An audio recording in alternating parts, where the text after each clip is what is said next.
If you're experiencing connection errors in Elden Ring, particularly error code 2026, follow these steps to troubleshoot and potentially resolve the issue.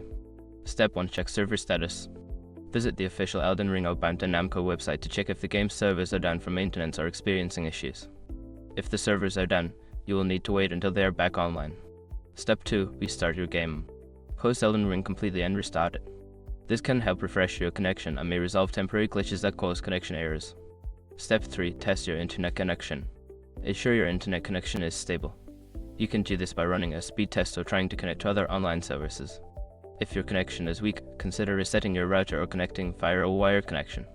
Step 4. Adjust firewall and antivirus settings. Sometimes firewalls or antivirus software can block the game's connection. Check your firewall settings to ensure that Elden Ring is allowed to communicate through it. You may need to add it to the exceptions list. Step 5. Reinstall the game. If all else fails, install and then reinstall Elden Ring.